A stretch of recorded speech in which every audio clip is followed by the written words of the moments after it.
जय हिंद दोस्तों, मैं प्रियांशी वर्मा आप सभी का स्वागत करती हूँ आपके अपने चैनल विद्यापत इंजीनियर्स में। आशा करती हूँ आप सब अच्छे और बेहतरीन होंगे। आज हम करने जा रहे हैं भारत के गवर्नर जनरल के इतिहास के बारे में बात। लॉर्ड विलियम बेंटिंग और सती प्रथा की कहानी।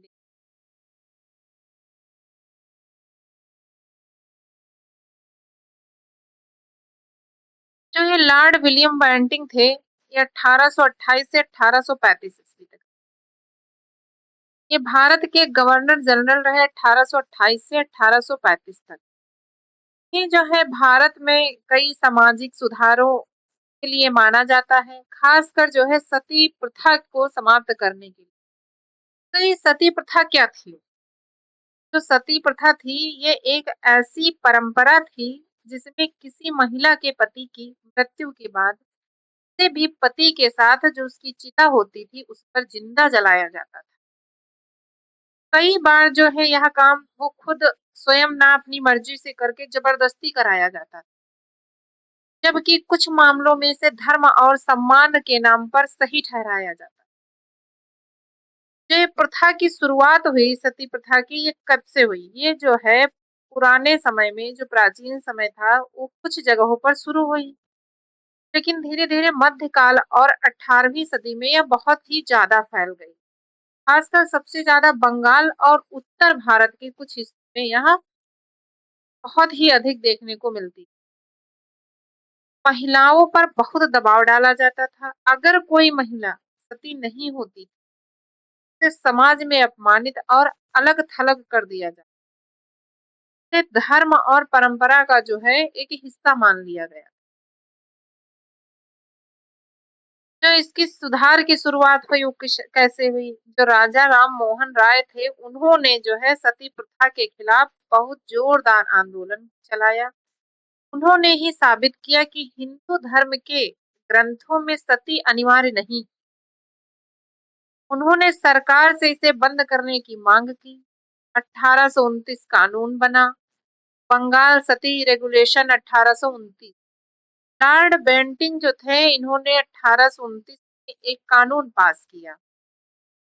सती प्रथा गैर कानूनी घोषित कर दी गई। जो भी इसे करवाएगा उसे हत्या का अपराधी माना जाएगा। तो इसका प्रभाव क्या पड़ा? धीरे धीरे पूरे भारत में सती प्रथा जो है खत्म होने लगी। समाज में महिलाओं की स्थिति जो है सुधरने की दिशा में ये एक बहुत बड़ा कदम था। सती प्रथा बंद होने ये बहुत बड़ा कदम था। महिलाओं की स्थिति, जो बेंटिंग थे, लॉर्ड बेंटिंग, इन्होंने शिक्षा में सुधार करके अंग्रेजी शिक्षा को बढ़ावा दिया। खर्च कम करने के लिए प्रशासनिक सुधार, ठगी जैसी अपराधी जो गतिविधियां थी उनको रोका।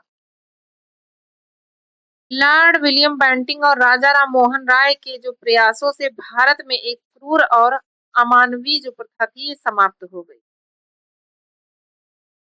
अब आते हैं अपने क्वेश्चन पर। सती प्रथा को समाप्त करने वाला गवर्नर जनरल कौन था? तो ये था लॉर्ड बेंटिंग। कौन था? Lord Bentinck. नेक्स्ट, सती प्रथा को समाप्त करने का हर्ष क्या था? ये था 1829। क्या था? 1829 था। 4 दिसंबर 1829 को ब्रिटिश भारत के तत्कालीन governor general Lord William Bentinck द्वारा बंगाल सती विनियम पारित घोषित अवैध घोषित कर दिया गया।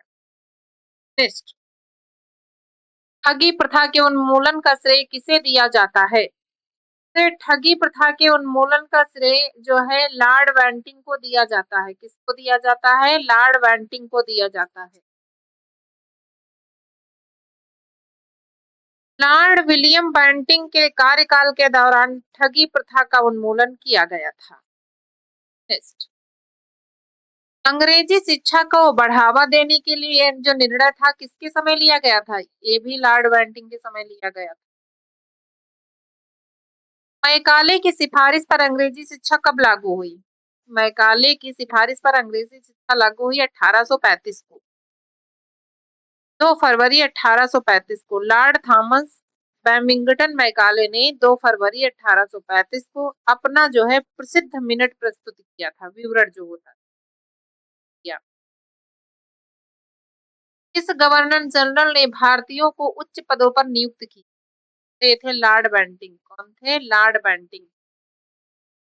इन्होंने 1833 के चार्टर एक्ट के माध्यम से यह प्रावधान किया, किसी भी भारतीय को उसके धर्म, जन्म स्थान या वंश के आधार पर सरकारी सेवा से वंचित नहीं किया।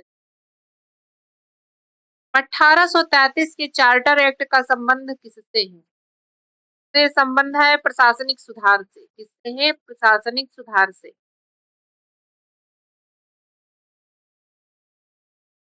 किसने बालिका हत्या पर प्रतिबंध लगाया? ये लगाया था लॉर्ड बेंटिंग ने। किसने लगाया था? लॉर्ड बेंटिंग ने लगाया था। इन्होंने जो है सती प्रथा, ठगी प्रथा और बालिका हत्या जैसी सामाजिक बुराइयों को समाप्त करने के लिए को जाना जाता है। इन्होंने ही इन प्रथाओं को गैर कानूनी और दंडनीय अपराध जो है घोषित किया था। प्रेस की स्वतंत्रता देने वाला गवर्नर जनरल कौन था? ये था लॉर्ड मेटकाफ। कौन था? Lord Metcalfe. भारतीय प्रेस का मुक्तिदाता कहा जाता है इसको। लॉर्ड चार्ल्स मेटकाफ को भारतीय प्रेस का मुक्तिदाता कहा जाता है। इनके द्वारा पारित प्रेस अधिनियम 1835 ने भारत में समाचार पत्रों को स्वतंत्रता प्रदान की, जिससे वे बिना किसी कड़े प्रतिबंध के काम कर सकते थे।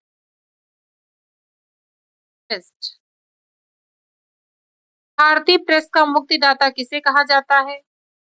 तो ये कहा जाता है लॉर्ड मेटकाफ को।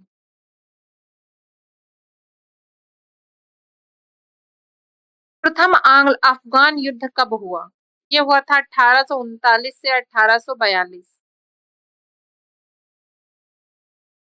ब्रिटिश भारत के गवर्नर जनरल लॉर्ड ऑकलैंड ने रूस के प्रभाव को रोकने और अफगानिस्तान में कठपुतली शासक शाह शुजा को बिठाने के उद्देश्य से यह शुरू। प्रथम आंग्ल अफगान युद्ध किसके शासनकाल में हुआ? ये था लॉर्ड ऑकलैंड के। प्रथम आंग्ल अफगान युद्ध लॉर्ड ऑकलैंड के शासनकाल में हुआ था। यह युद्ध जो है अंग्रेजों के लिए काफी विनाशकारी रहा और अंत में लॉर्ड ऑकलैंड को उनके पद से वापस बुला लिया गया था। युद्ध के समाप्त होने के समय लॉर्ड एलनबरो भारत के governor general. Test. Grand Trunk Road का मरम्मत कार्य किसने करवाया? ये करवाया था लॉर्ड ऑकलैंड ने। किसने करवाया था? लॉर्ड ऑकलैंड ने। लॉर्ड ऑकलैंड 1836 से 1842 के कार्यकाल के दौरान भारतीय छात्रों को डॉक्टरी की पढ़ाई के लिए विदेश जाने की अनुमति और प्रोत्साहन दिया। उनके समय में ही 1835 में स्थापित कलकत्ता मेडिकल कॉलेज के विकास पर जोर दिया गया, ताकि भारत जो है छात्र आधुनिक चिकित्सक विज्ञान की शिक्षा प्राप्त कर सके। भारतीय छात्रों को विदेश में डॉक्टरी शिक्षा हेतु अनुमति किसने दी थी? लॉर्ड ऑकलैंड ने दी।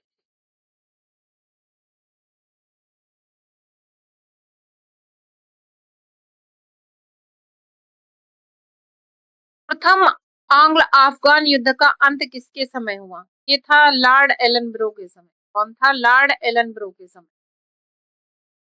यह युद्ध लॉर्ड ऑकलैंड के कालकाल में शुरू हुआ था, जिसके बाद लॉर्ड एलनबरो को भारत का गवर्नर जनरल बनाकर भेजा गया और उन्होंने 1842 उनके ही समय में 1842 में इस युद्ध को समाप्त किया गया और ब्रिटिश सेना को वापस बुला लिया गया। सिंध का विलय ब्रिटिश साम्राज्य में कब हुआ? यह हुआ था 1843 में। उस समय भारत के गवर्नर जनरल कौन थे? Lord Ellenborough. सिंध विजय का श्रेय किसे दिया जाता है? ये दिया जाता है लॉर्ड एलनबरो को। सिंध विजय का जो है श्रेय दिया जाता है लॉर्ड एलनबरो को। इन्होंने सिंध को पूरी तरह से ब्रिटिश साम्राज्य में मिला लिया था। नेपियर का संबंध किस विजय से है? यह सिंध विजय से। किससे है? सिंध विजय से है। नेपियर का संबंध सिंध विजय से है। सर जॉन शोर के शासनकाल में कौन सी नीति अपनाई गई थी? अपनाई गई थी हस्तक्षेप नीति। कौन सी? सर जानशोर के शासनकाल में हस्तक्षेप नीति अपनाई गई थी। 1795 ईस्वी में बंगाल में नियम 21 के तहत क्या किया गया? ये किया गया था, हत्या के अपराध में दंड बढ़ाया गया। क्या हुआ? हत्या के अपराध में दंड बढ़ाया गया।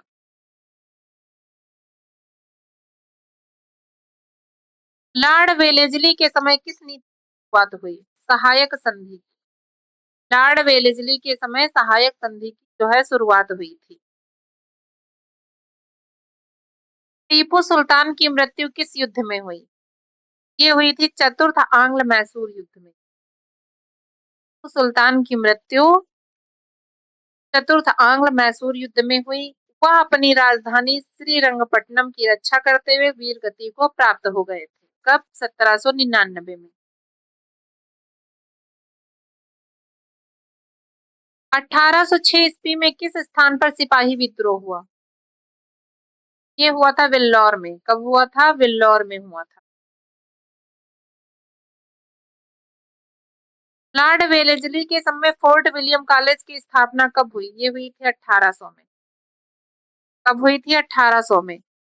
फोर्ट विलियम कॉलेज की स्थापना 10 जुलाई 1800 को हुई थी। लॉर्ड मिंटो प्रथम के समय अमृतसर की संधि किस वर्ष हुई?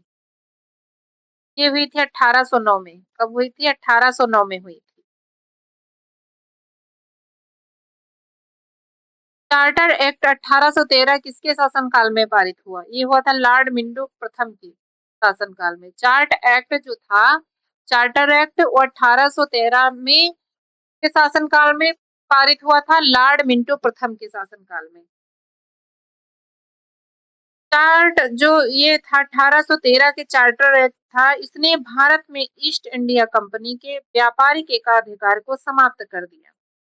मतलब चाय और चीन के साथ व्यापार को छोड़कर भारत में शिक्षा के प्रसार के लिए प्रतिवर्ष 1 लाख रुपए खर्च का प्रावधान किया गया। ताई जो थे उनके मिशनरियों को भारत में धर्म प्रचार की अनुमति। लॉर्ड हेस्टिंग के समय कौन सा युद्ध हुआ? ये हुआ था आंग्ल नेपाल युद्ध। कौन हुआ था? आंग्ल नेपाल युद्ध। संगोली की संधि किस युद्ध के अंत में हुई थी? लॉर्ड हेस्टिंग की। गोली की जो संधि थी ये किस युद्ध के अंत में हुई थी? ये हुई थी आंग्ल नेपाल युद्ध में। कब हुई थी? आंग्ल नेपाल युद्ध में। पिंडारियों का दमन किस गवर्नर जनरल के समय हुआ? ये हुआ था लॉर्ड हेस्टिंग के। किसके? लॉर्ड हेस्टिंग के। प्रेस पर लगे प्रतिबंधों को समाप्त किसने किया? लॉर्ड हेस्टिंग ने। टेटेंसी एक्ट जो काश्तकारी अधिनियम था कब लागू किया गया है? किया था 1822 में। कब लागू हुआ? 1822 में। लॉर्ड एमहर्स्ट के समय कौन सा युद्ध हुआ? ये हुआ था प्रथम आंग्ल बर्मा युद्ध। कौन सा हुआ था? प्रथम आंग्ल बर्मा युद्ध। आज के लिए बस इतना ही। मिलते हैं अपनी नेक्स्ट क्लास में। धन्यवाद।